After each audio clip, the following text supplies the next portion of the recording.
Muy buenos días a todos. Mi nombre es Felipe Gaitán. Soy el vicepresidente del capítulo de Potencia y Energía para la sección Colombia IEEE y de igual manera también soy el vicepresidente de la sección. Muchas gracias por acercarse el día de hoy a este webinar. Antes de comenzar, unos avisos parroquiales. En el mes de septiembre en Panamá se va a realizar el Congreso de Innovación en Smart Grids, en tecnologías de Smart Grids. Va a ser en Ciudad de Panamá los días 16, 17, 18 y 19 de septiembre. En este momento está abierto el Call for Papers.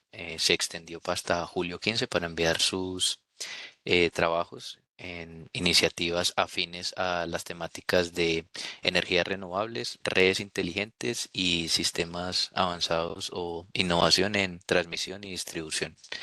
El evento se va a realizar, como les mencioné, en Ciudad de Panamá y pues esperamos contar con varios trabajos No, tanto de Colombia como de Latinoamérica.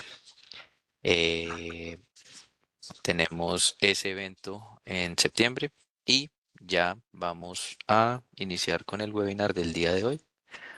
Voy a detener aquí la pantalla compartida y les comento. El día de hoy vamos a estar con Carolina Arteaga, líder del área de diseños y estudios ambientales de ingeniería especializada, con el webinar Estudios de Impacto Ambiental y su importancia en el desarrollo de proyectos de generación a partir de fuentes no convencionales de energía renovable. Carolina es ingeniera ambiental, especialista en gerencia de proyectos y magíster en sostenibilidad. Cuenta con 20 años de trayectoria liderando proyectos de gestión ambiental y sostenibilidad para el sector público y privado, especializándose en el sector energético. Su experiencia abarca el licenciamiento ambiental, el diseño de políticas y la gestión de trámites regulatorios para proyectos de infraestructura energética, incluyendo fuentes renovables y convencionales. El día de hoy vamos a hablar de la importancia que tiene el licenciamiento ambiental en los proyectos de generación a partir de estas fuentes en el marco del camino hacia la transición energética y la sostenibilidad, abordando diferentes temáticas. Carolina, muchas gracias por aceptar la invitación. Ya nos puedes compartir pantalla y el público es todo tuyo. muy buenos días a todos. Muchas gracias por la invitación. ¿Me confirma si ya se está viendo mi pantalla, por favor? No, todavía no.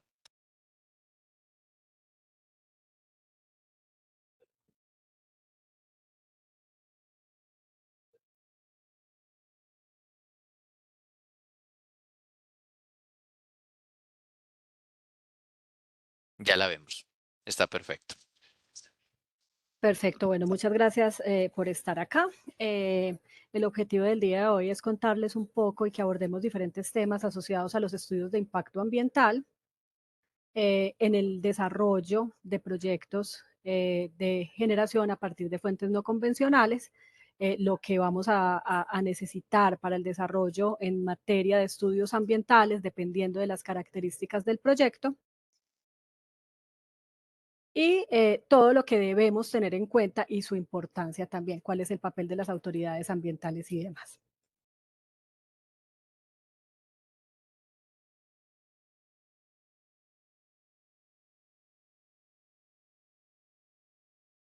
Bueno, yo actualmente soy la líder del área de diseños y estudios ambientales de la compañía Ingeniería Especializada y pues al interior de la compañía desarrollamos proyectos de infraestructura. Eh, Prácticamente nuestra experiencia se ha venido abordando desde el desarrollo de los estudios ambientales y los diseños directamente asociados a la importancia que tienen estos estudios ambientales desde su etapa preliminar, inclusive todos esos estudios preliminares en etapas previas para poder tomar las mejores decisiones en cuanto a los proyectos. Entonces, las temáticas que vamos a abordar el día de hoy, inicialmente vamos a mirar un contexto o un marco normativo desde el contexto internacional con la Convención Marco de las Naciones Unidas para el Cambio Climático, ya cómo entra a jugar el tema de todo ese marco internacional, el país y a nivel nacional, cómo entran esas metas de mitigación y cómo nos estamos comprometiendo nosotros a través del uso de las energías renovables, cómo vamos en este momento enfocándonos hacia la ley de transición energética, cuáles son nuestras metas de implementación. Luego vamos a conversar un poquitico sobre el papel de las autoridades ambientales, quiénes son esas autoridades ambientales, qué funciones tienen y qué papel juegan para el desarrollo desde sus etapas preliminares para el desarrollo de proyectos de energías renovables. Y ya finalmente hablamos un poquito de lo que el contenido y los aspectos importantes que se deben tener en cuenta dentro de los estudios ambientales para los proyectos de energías renovables, buscando siempre hacer las cosas adecuadamente para obtener los trámites, permisos o el licenciamiento ambiental en este caso. Entonces, dando inicio a los antecedentes, entonces, bueno, todo inició cuando se empezó a hablar de materia de cambio climático. Empezamos con la Cumbre de la Tierra en Río en el año de 1992, donde el objetivo principalmente fueron los acuerdos mundiales para trabajar por la mitigación del cambio climático. Aquí se creó el Convenio Mundial de las Naciones Unidas para el Cambio Climático y pues su objetivo principal es estabilizar las emisiones de gases de efecto invernadero o las GI para evitar que impida esas transferencias peligrosas y que empiece a incidir en el cambio climático.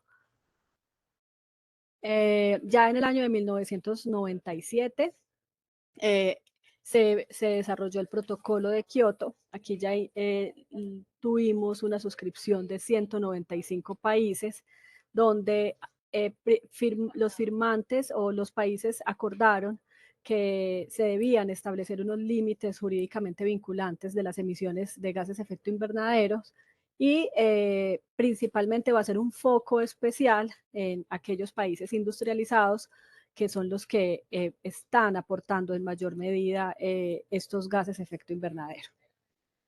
Ya en el año 2012, 15 años después, se desarrolló la cumbre Río más 20.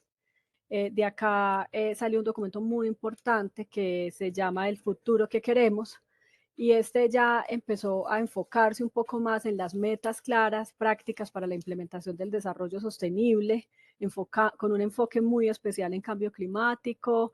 Y acá se dio inicio a los 17 objetivos de desarrollo sostenible que vinieron desde los objetivos del milenio. Entonces esos son los objetivos de desarrollo sostenible que en este momento tenemos vigente. En el año 2015 se firmó o se desarrolló el Acuerdo de París, cuyo objetivo ya se focalizó también en esa meta mundial para evitar el incremento de la temperatura media mundial, teniendo en cuenta que si llegamos a superarlo en 2 grados centígrados íbamos a tener ya consecuencias un poco desastrosas. Y el objetivo era tratar de no llegar a ese incremento de los 2 grados centígrados, sino tratar de limitarlo a 1.5 grados centígrados. Y pues la idea era que cada país, o es que cada país ya se acoja y desarrolle medidas sectoriales y territoriales para mitigar este impacto. En el año 2021 se firmó o se desarrolló la cumbre de Glasgow, también llamada como la COP16. En esta, pues ya se hizo el cierre de los pactos multilaterales y pues cada uno de los países se enfocó en frenar o evitar el impacto del cambio climático particularmente. Y pues ya se enfocó un poco hacia el freno de la deforestación, atender todo lo que es los impactos producidos por los gases o el gas metano, hacerle un cierre o empezar un camino hacia el cierre de las centrales de carbón y enfocarnos un poco o brindarle mayor atención a lo que es la movilidad sostenible. Bueno, entonces esto pues a nivel como de contexto internacional, pero ¿cómo entra Colombia a entrar o cómo entra a empezar a comprometerse con esas medidas sectoriales, con esos compromisos a nivel mundial? Entonces, Colombia entró a jugar parte aproximadamente en el 2015 con el Acuerdo de París. Aquí hizo una primera o una presentación de su NDC. NDC significa la contribución determinada a nivel nacional. y pues se compromete a reducir en 20% sus emisiones de gases efecto invernadero para el año 2030. Esto lo hace a través de la Política Nacional de Cambio Climático, cuyo objetivo es incorporar medidas o acciones enfocadas en la gestión del cambio climático a través de todas las decisiones que se toman público-privadas y poder avanzar en un adecuado camino o en una senda hacia el desarrollo resiliente del clima y pues empezar a bajar también el uso de aquellas centrales de carbono o actividades bajas en carbono, buscando la neutralidad. Dentro de las estrategias que se desarrollan con la Política Nacional de Cambio Climático se encuentra entonces el Plan Nacional de Adaptación al Cambio Climático, la Estrategia Nacional para la Reducción de Emisiones por Deforestación y Degradación de Bosques y la Estrategia Colombiana de Desarrollo Bajo en Carbono. Estas son medidas y estrategias que se empiezan a desarrollar a raíz de todos la participación de los convenios marco de las Naciones Unidas para Cambio Climático y establece también lo que es la contribución determinada a nivel nacional específica en el año 2020. Dentro de la normatividad colombiana, entonces empiezan a desarrollar normas, lineamientos y conjunto pues como de estándares y normativas asociadas a toda la mitigación de cambio climático para poder garantizar y dar cumplimiento a esa NDC. Toda esta meta se desarrolla o se planea desarrollar dentro del 2020-2030 con el fin de poder frenar o disminuir esas emisiones de gases de efecto invernadero a través de la ley 1931 de 2018, que es la ley de cambio climático. Se empiezan a desarrollar entonces todas estas medidas y se diseñan lo que son los planes integrales de gestión de cambio climático sectoriales y territoriales. ¿Cierto? Los sectoriales, digamos que es cuando el ministerio entra a jugar parte y a tomar las riendas y define cuáles deben ser a nivel sectorial desde cada uno de esos ministerios para llevar actividades o diseñar actividades, planes y actividades asociadas directamente a la reducción de los gases de efecto invernadero. Y los planes de gestión integral de cambio climático, los planes de gestión integral de cambio climático a nivel territorial es ya esas alcaldías y gobernaciones cómo van a participar en estas metas de mitigación. Entra la ley 1715 del año 2014, entra a jugar parte importante dentro de este camino hacia la mitigación de cambio climático con la transición energética y el uso de las energías renovables. Y pues acá también tenemos lo que es la ley de acción climática que establece pues todas estas metas y medidas para alcanzar el carbono con neutralidad. Esta es el pantallazo que tenemos o que vemos acá, es la medida número 4 que está directamente asociada al Ministerio de Minas y Energía. Hay otras entidades gubernamentales que hacen parte de esta medida y es donde ya el ministerio como tal, a través del Plan de Gestión Integral de Cambio Climático Sectorial, entra a jugar parte y a comprometerse con medidas específicas hacia su cumplimiento. Medidas como, por ejemplo, la reducción de emisiones atmosféricas en un 51% al año 2030, el establecimiento, la implementación de nuevas opciones de generación de energía a partir de energías renovables. Aquí se habla de un aproximado de 1.400 megavatios entre proyectos eólicos y solares, que pueda tener una cobertura o un alcance en todo el territorio nacional con el fin de reducir las emisiones de gases de efecto invernadero y pues poder atender a situaciones críticas de escasez y garantizar consigo el mejoramiento de las redes eléctricas de los sistemas de transmisión tanto regional como nacional.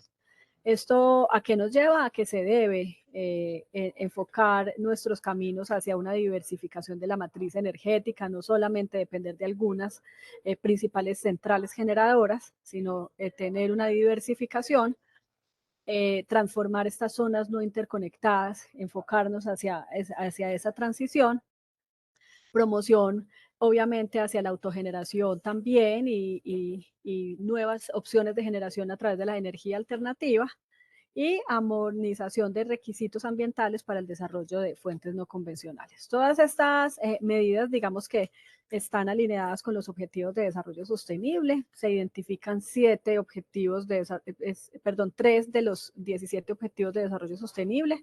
En este caso es el 7, que es garantizar el acceso a una energía asequible, segura, sostenible y moderna para todos. El 13, que se enfoca en la adopción de medidas urgentes para combatir el cambio climático y sus efectos negativos. Y el 17, que es fortalecer los medios de ejecución y revitalizar la Alianza Mundial para el Desarrollo Sostenible. Todo esto, entonces, con el fin de que conozcamos un poco qué se ha venido trabajando a nivel internacional y a nivel nacional para la mitigación de los gases efecto invernadero y cómo entran a jugar los proyectos de energías renovables a partir de fuentes no convencionales en este proceso. Entonces, ya acá nosotros nos preguntamos qué papel juegan estas autoridades ambientales para el desarrollo de proyectos de energías renovables, ¿cierto? Entonces vamos a conversar un poquito de lo que son las autoridades ambientales. Tenemos autoridades ambientales o la Autoridad Ambiental Nacional, que es la principal, que es regida por el Ministerio de Medio Ambiente. Y aquí tenemos a la Autoridad Nacional de Licencias Ambientales, quien es la encargada de otorgar o brindar los permisos o la licencia ambiental a los proyectos de interés nacional. Ya vamos a mirar qué especificaciones debe tener. Y también se encuentra el Sistema Nacional de Parques Naturales de Colombia. Tenemos también autoridades ambientales a nivel regional. Aquí entran a jugar un papel supremamente vital lo que son las corporaciones autónomas regionales, las corporaciones autónomas de desarrollo sostenible y también tenemos autoridades ambientales urbanas, que son aquellas autoridades para los cascos urbanos o para las ciudades principales que superan 1.000.000 de habitantes. Entonces tienen su propia autoridad ambiental. ¿Cuáles son sus principales funciones, entre muchas otras? Es otorgar, brindar las concesiones, los permisos y autorizaciones y la licencia ambiental que son requeridas por ley a todos los proyectos de energías renovables. Y no solamente se limitan a autorizar o brindar las autorizaciones y permisos, sino también ejercer la función de hacer seguimiento, monitoreo y control durante toda la vida del proyecto a través de los planes de manejo ambiental.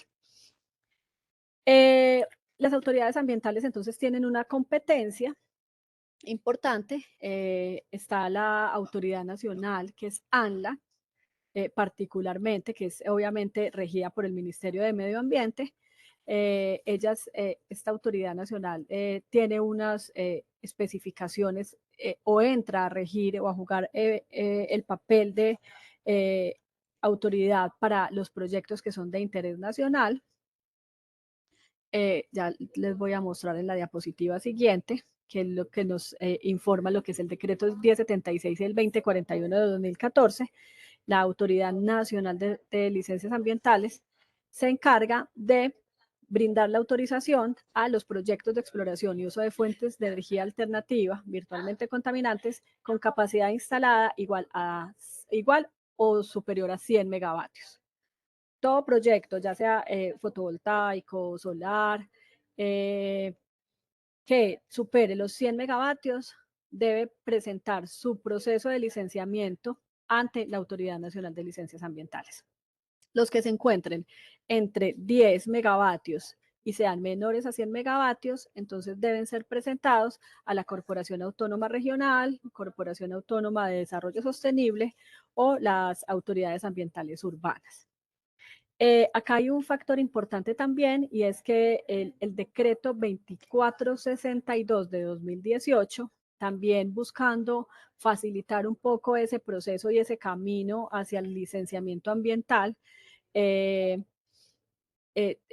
expidió para estos proyectos de energías renovables la no necesidad de presentar el diagnóstico ambiental de alternativas. para el proyecto de energía como tal. Aquí pues sí debemos hacer un zoom importante, y es que para llegar pues como al proceso de licenciamiento ambiental para cualquier tipo de proyecto, si supera las especificaciones, para que sea requerido licenciamiento ambiental, eso lo define el decreto 1076 y el 2041, se debe presentar tanto diagnóstico ambiental de alternativas, que es cuando se presenta a la autoridad ambiental diferentes, 2, 3, 4 alternativas viables, socioeconómicamente hablando, con viabilidad ambiental, técnica, que se puedan desarrollar, y la autoridad ambiental define cuál de esas alternativas es aprobada para la elaboración del estudio de impacto ambiental y el desarrollo de las siguientes etapas del proyecto,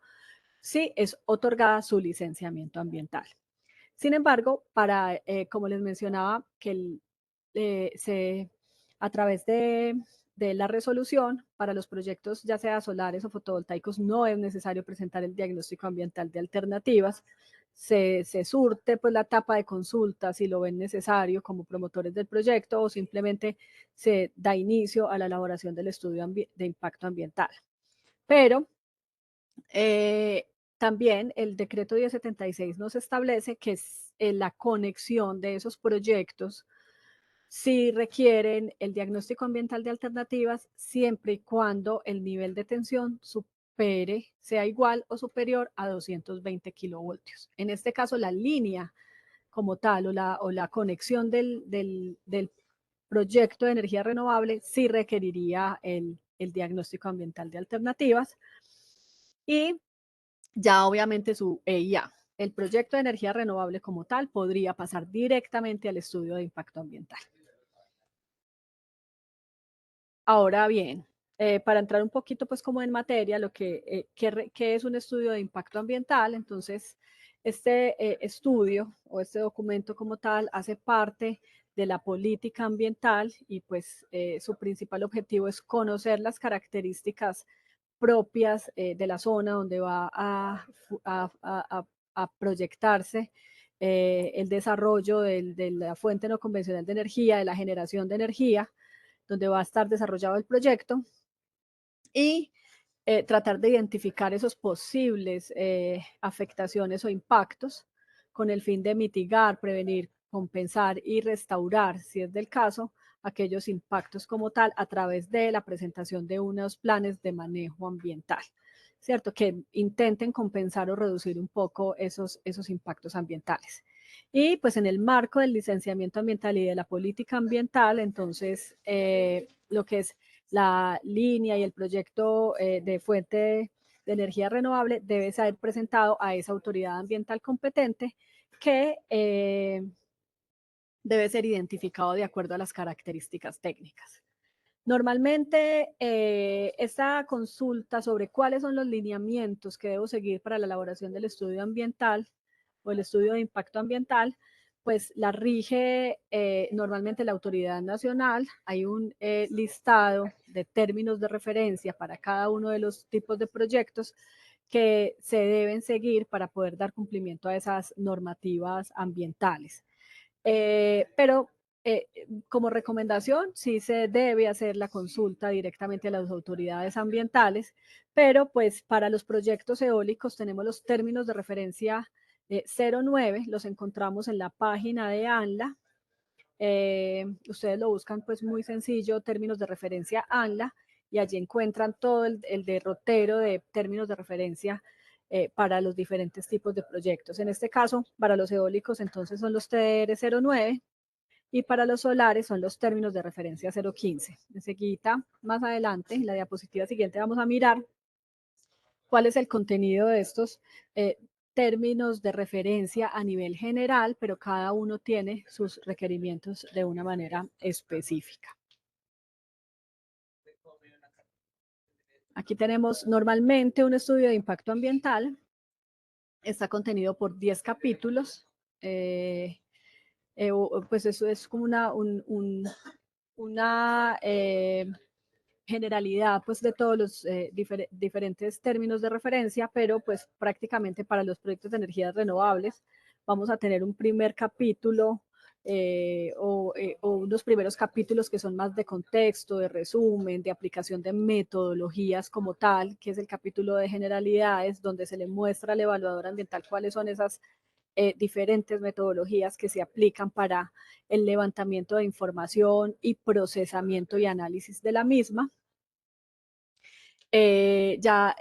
Posteriormente vamos a mostrar lo que es la localización y la descripción del proyecto como tal para que el evaluador pueda conocer cuáles son las características específicas, dónde va a estar desarrollado el proyecto, cuáles son esas características técnicas, cuáles son los requerimientos que este proyecto va a tener en temas de materiales, de insumos, de mano de obras, cuáles son los costos asociados al desarrollo del proyecto para sus diferentes etapas, el detalle de las actividades que se van a desarrollar para cada una de las fases y actividades, quiénes o qué va a ser el listado o de personal necesario para cada una de estas etapas. Y también incluso podemos conocer a través de estos primeros capítulos cómo serían esas actividades o funciones del equipo de la gestión social y ambiental que va a acompañar durante toda la vida del proyecto.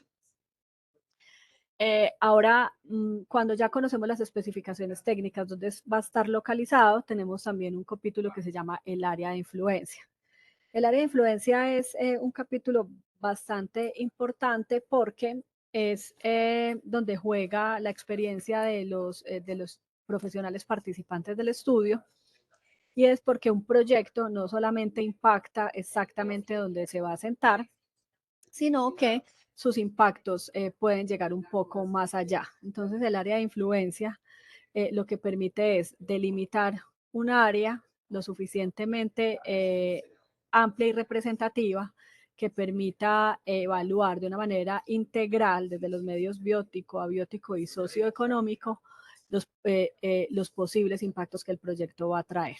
Entonces, esta delimitación debe cumplir con unos lineamientos también de la autoridad ambiental, donde se evalúan diferentes determinantes y lineamientos desde cada uno de esos medios, se evalúan con criterios, criterios avalados por la autoridad ambiental para poder hacer esa delimitación y que permita una adecuada evaluación.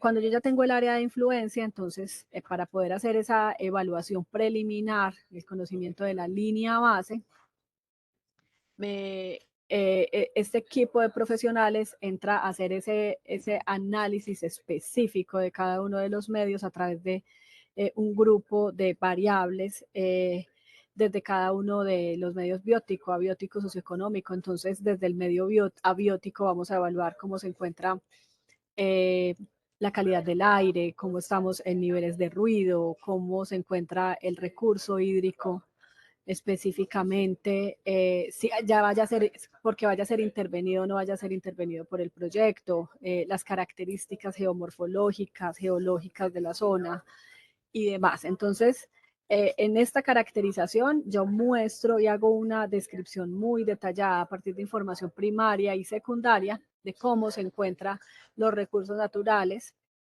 del medio abiótico antes de la implementación del proyecto. Asimismo, para el medio biótico y socioeconómico, desde el medio biótico básicamente conocemos en qué condiciones se encuentra la fauna y la flora de la región, y a nivel socioeconómico, cómo están jugando esas comunidades del área de influencia, los diferentes grupos de interés, cuáles son sus principales actividades económicas, dónde se encuentran asentados, con el fin de poder conocer esas características sociales donde el proyecto va a estar desarrollado. Una vez yo conozco la línea base del proyecto, entonces ya digamos que a partir de esa identificación se hace una zonificación, que es donde se evalúa o se conoce cuáles son las áreas un poco más sensibles del área de influencia que el proyecto o determinada para el proyecto, con el fin de tomar decisiones acertadas y oportunas de manera preliminar para la implantación del mismo. La zonificación ambiental me muestra el grado posible grado de afectación o esa sensibilidad ambiental, la clasificación de esa sensibilidad ambiental, y que me muestra dónde puede hacerse, dónde puede estar implantado el proyecto para poder determinar si hay una adecuada decisión o tomar de manera preventiva decisiones al respecto. El estudio de impacto ambiental, a su vez, tiene incorporado lo que es la identificación del uso y el aprovechamiento de los recursos naturales que va a requerir. Entonces, en el marco del estudio de impacto ambiental, entran todos los permisos y trámites requeridos para el desarrollo del proyecto en sus diferentes etapas. ¿Cuál va a ser si se requiere o no se requiere una concesión de aguas para su desarrollo en cualquiera de las fases? Si vamos a tener o el proyecto va a requerir presentar o algunas emisiones atmosféricas en cualquiera que sea de cualquiera de sus fases, ya sea construcción, operación o cierre y abandono del proyecto. Si va a generar vertimientos, si va a requerir también de un aprovechamiento forestal donde vayan a ser implantadas las obras. Entonces, digamos que este capítulo enmarca todo lo que son los permisos y trámites requeridos por el proyecto y que es identificado de manera preliminar en la etapa de estudios. Cuando yo ya tengo recogida toda esta información base del estudio de impacto ambiental, entra la fase de evaluación, que creo yo que es de las fases más importantes de un estudio de impacto ambiental, porque es donde se identifica los potenciales impactos que el proyecto vaya a desarrollar, tomando como partida la línea base y los impactos ya existentes en la zona, con el fin de poder identificar si se van a tener impactos nuevos y cómo entran a hacer sinergia lo que ya tenemos con el desarrollo del proyecto. Entonces, cuando acá se hace una comparación de cómo se encuentra ambientalmente hablando o a nivel de impactos el área de influencia, cómo se proyecta la llegada del proyecto, con qué impactos posiblemente el proyecto va a llegar y cómo sería esa sinergia o esa acumulación de impactos una vez el proyecto llegue y empiece tanto su construcción como operación. Este capítulo de evaluación ambiental es un capítulo bastante completo porque finalmente es el que va a revisar muy bien el equipo evaluador de la autoridad ambiental, de tal manera que ellos van a identificar cómo potencialmente van a estar afectados los recursos naturales del área de influencia donde va a ser desarrollado el proyecto. Y se desarrolla a su vez una valoración económica de impactos. En la valoración económica de impactos se puede determinar a través de los posibles costos que vaya a traer la generación de impactos en la zona con los costos del proyecto y se hace una evaluación económica con el fin que permita identificar la relación de costo-beneficio, costo ambiental y beneficio del proyecto y conocer su viabilidad económica, ¿cierto? Teniendo en cuenta que esos impactos ambientales que de una u otra manera son monetizados. Cuando ya conocemos esa zonificación ambiental que les contaba ahorita y los impactos ambientales en el área de influencia del proyecto, se desarrolla un capítulo que corresponde a la zonificación de manejo ambiental. Entonces, esta zonificación lo que permite mostrar en la autoridad ambiental es que con la sensibilidad que ya trae el área de influencia sumado a los potenciales impactos ambientales, cómo puede ser ese manejo ambiental que se le va a dar a cada una de esas zonas cuando el proyecto entre en desarrollo. Y también tomar decisiones de manera preventiva hacia la futura implementación de planes y programas de manejo ambiental. Entonces, ya eso nos da camino a nosotros a desarrollar el capítulo también, que es uno de los, creo yo también que uno de los capítulos más importantes que tiene el estudio de impacto ambiental, y son los planes de manejo ambiental, planes de seguimiento y monitoreo, y todos esos planes que dependiendo de las características del proyecto deban ser diseñados para mitigar, corregir, compensar los impactos ambientales que el proyecto vaya a desarrollar. Y a su vez, estos planes y programas son el derrotero que el ejecutor del proyecto va a llevar a cabo en toda la vida del proyecto durante sus siguientes etapas. Es decir, la etapa constructiva, una vez sea licenciado el proyecto, la etapa operativa e inclusive se diseñan medidas asociadas a cómo están esas actividades asociadas al cierre y desmantelamiento del proyecto. Dentro de este capítulo de planes y programas también se diseña de acuerdo a los términos de referencia todo lo que son los planes de compensación por pérdida de biodiversidad si el proyecto requiere hacer aprovechamiento forestal.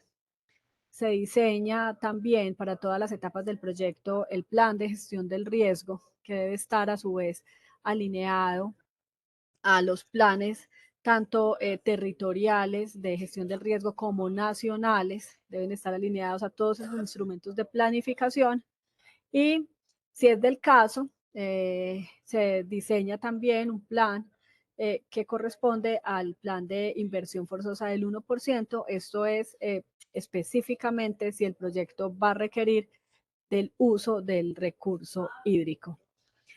Uno de los programas finales ya también es el plan de cierre y abandono, y es donde se proyectan esas posibles medidas y actividades que deben ser desarrolladas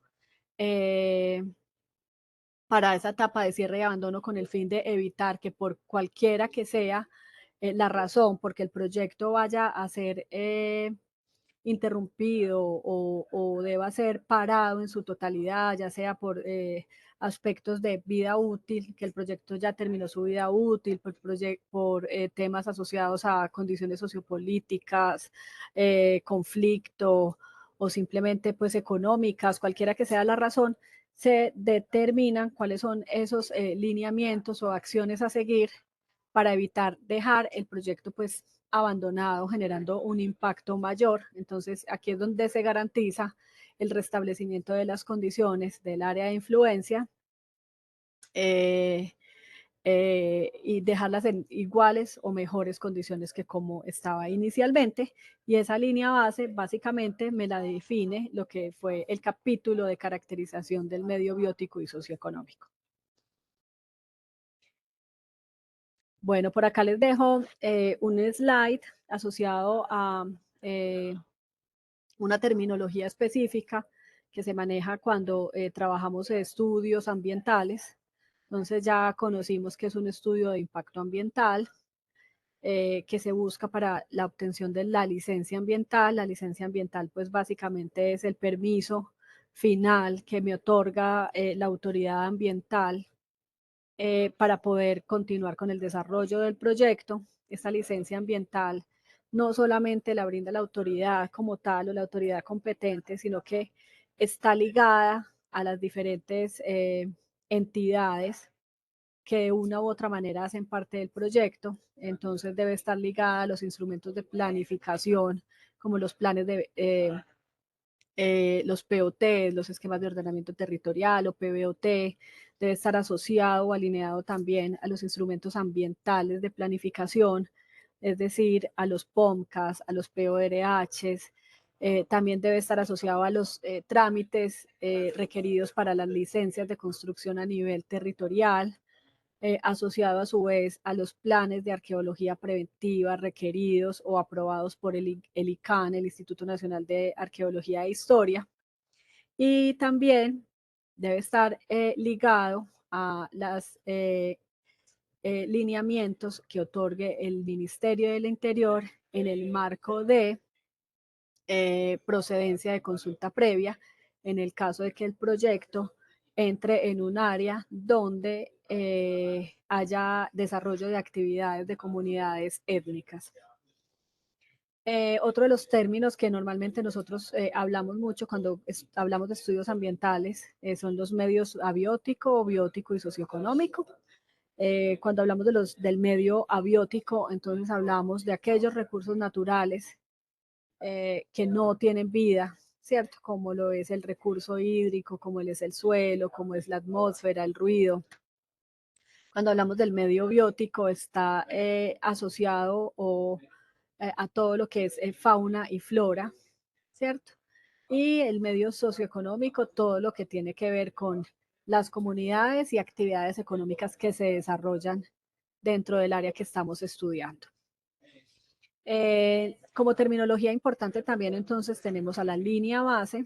La línea base es las condiciones actuales antes del desarrollo del proyecto, cómo se encuentra ese territorio antes del proyecto, con el fin de poder hacer una proyección de cómo sería ese potencial desarrollo de las diferentes actividades que va a traer el proyecto y en dónde, en qué, enmarcado en qué área delimitada, que es el área de influencia. Y los planes de manejo ambiental, estos planes de manejo son aquellas actividades o programas, conjunto de actividades que buscan mitigar, corregir, compensar y evitar en la mejor de las medidas los impactos ambientales que un proyecto, obra o actividad va a traer. Entonces, estos son como los principales términos cuando hablamos en el marco de un licenciamiento de un permiso ambiental. Y como último, pues y no menos importante, quiero mostrarles un poco cómo podemos nosotros tener en cuenta de manera preliminar cuáles son esas de pronto exclusiones, es un término bastante fuerte, pero pues puede llegar hasta allá, o limitantes en materia ambiental para el desarrollo de un proyecto y que puede ser identificado de manera temprana. Entonces, pues a nivel nacional hay áreas que se encuentran dentro del sistema nacional eh, de áreas protegidas, están dentro de estos los páramos, los manglares, el bosque seco tropical es uno de los ecosistemas más amenazados a nivel mundial y está protegido. Todo lo que son las zonas arqueológicas protegidas, áreas nacionales como pues, que hacen parte del Sistema Nacional de Parques Naturales, y hay una condición o un manejo también especial de lo que son las comunidades étnicas. Digamos que si hacemos una adecuada gestión de planeación para el desarrollo de los proyectos, podemos identificar de manera temprana estas posibles limitantes o alertas ambientales para evitar la implementación del proyecto de manera temprana y buscar más bien zonas que no generen de pronto o que no hagan parte pues como de estas áreas que generan una exclusión o una restricción eh, en el país y que posiblemente el proyecto en su etapa de licenciamiento, si tiene alguna superposición con alguna de estas áreas protegidas o de restricciones, vamos a tener de pronto un proceso un poco más complejo para el otorgamiento de los permisos o de la licencia ambiental. Entonces, ese era pues como lo que les quería compartir el día de hoy. Sé que es un tema bastante denso, pero traté pues como de resumir y demostrar cuál verdaderamente puede ser la importancia de los estudios ambientales e inclusive de manera preliminar para el desarrollo de proyectos de energías renovables, cuál es el camino, cuáles son las autoridades ambientales que estarían ahí haciendo o ejerciendo la función de evaluador y de monitoreo del proyecto. Abro de pronto el espacio si alguna persona tiene alguna pregunta en particular. Si quieren, vamos a dejar entonces la memoria para que todos la puedan tener y muchísimas gracias. Carolina, muchas gracias. Tenemos varias preguntas en el chat, te las voy a formular en el orden que llegaron. Camilo nos pregunta, mediante el decreto 0852 de 2026, ahora la ANLA evalúa proyectos de mayores de 50 megavatios. Si esto es correcto, ¿cuál es la vigencia de este cambio en la magnitud de proyectos evaluados por la ANLA? Bueno, sí, yo tenía conocimiento ya de este cambio normativo, porque la idea entonces es que la autoridad ambiental, muchísimas gracias por esa actualización, sería entonces la competencia de la autoridad ambiental nacional, que en este caso sería ANLA, sería a partir de 50 megavatios de acuerdo a la resolución. Sería de mayores o iguales a 10 megavatios hasta 50 y mayores de 50 sería Autoridad Ambiental de Licencias Ambientales. Perfecto, mira, Andrés Fuentes nos pregunta, ¿qué opinas de la propuesta del gobierno para eliminar el requisito de licenciamiento ambiental a varios proyectos de energías renovables menores a 100 megavatios? Bueno, es una pregunta bastante compleja porque pues dentro de mi rol como ingeniera ambiental y dentro de mi compromiso como profesional desde la planificación adecuada de proyectos. Considero que para mí el instrumento del licenciamiento ambiental es bastante importante. Creo que pueden ser otras de las medidas que se pueden llevar a cabo para facilitar el proceso de licenciamiento y de pronto agilizar un poco más este proceso de licenciamiento a través de pronto instrumentos políticos que puedan favorecer el desarrollo de este tipo de proyectos. Pero para mí, personalmente hablando y profesionalmente hablando, el licenciamiento es bastante importante porque permite hacer o garantizar el desarrollo sostenible de los proyectos, evitando proyectos o comprometiendo al desarrollador del proyecto a garantizar la conservación de los recursos naturales en las diferentes etapas. Entonces, para mí es bastante importante. Tenemos una mano levantada de Natalia Lozano. Natalia, ¿puedes habilitar el micrófono? Muchas gracias. Muchas gracias, Carolina, por tu presentación. Creo que es muy ilustrador en cierta medida para las personas que de pronto no están tan contextualizadas con los procesos de licenciamiento ambiental. Em, Desde tu perspectiva, porque quizá en el ejercicio de lo que está en la norma todavía no está contemplado, eh, de de qué forma podemos como incluir el tema de impactos acumulativos en los,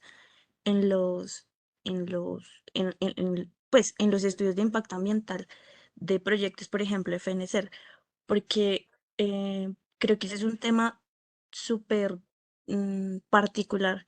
Y es que evidentemente cuando tenemos proyectos con mucha cercanía, pues esto va a generar un impacto acumulativo en los ecosistemas, entendiendo, por ejemplo, que los parques solares abarcan extensiones de tierra muy amplias. Entonces, me gustaría saber, digamos, qué información o qué perspectiva tienes tú sobre este tema de impactos acumulativos, sobre todo para estos proyectos FNCR.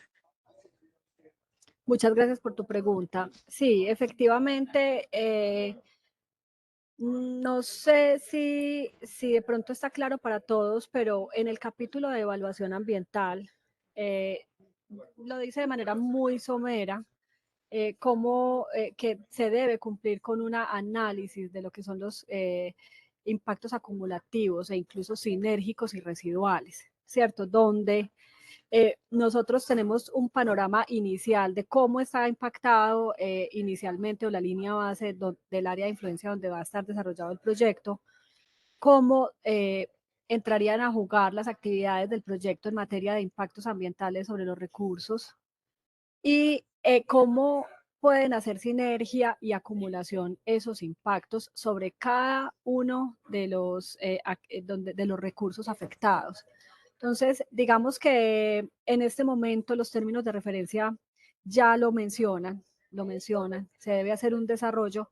Creo que es un papel bastante importante de que viene para el formulador del estudio de impacto ambiental, donde se debe hacer un adecuado análisis, sobre todo porque cuando hablamos de los impactos residuales, es cuando ya de cierta manera el impacto se le aplica o se identifica una medida de manejo para mitigar ese impacto, para prevenirlo, para corregirlo, compensarlo, y genera de todas formas un efecto residual. Sobre ese efecto o ese impacto o esa residualidad es que se desarrolla todo lo que es el capítulo de evaluación económica ambiental, ¿cierto? Y cómo entra a jugar parte la evaluación o la valoración de impactos económicamente hablando.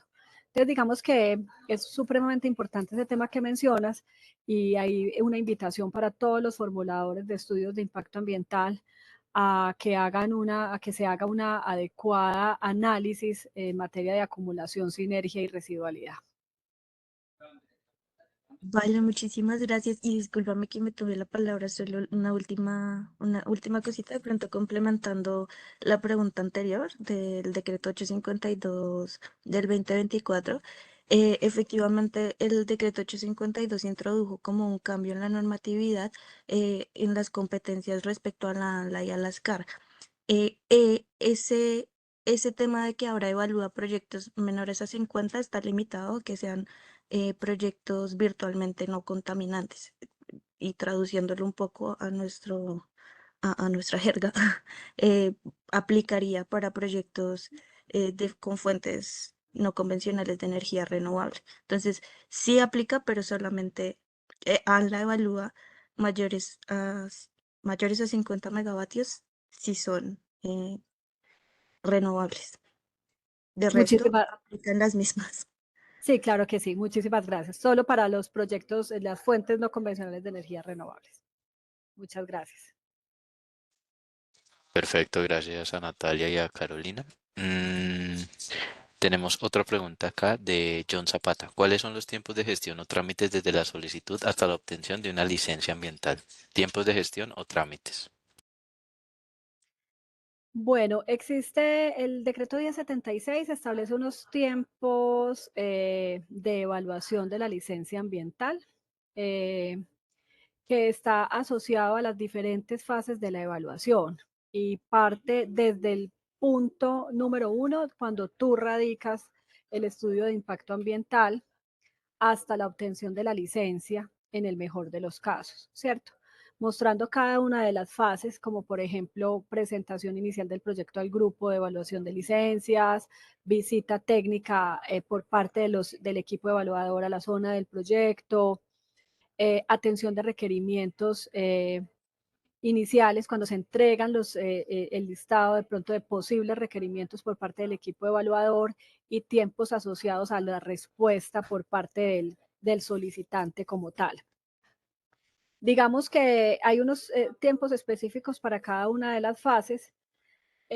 Nosotros, sin embargo, pues tenemos un espectro aproximado de 6 meses en el mejor de los casos, porque también depende mucho de la autonomía que tiene esa autoridad ambiental para la evaluación, el flujo de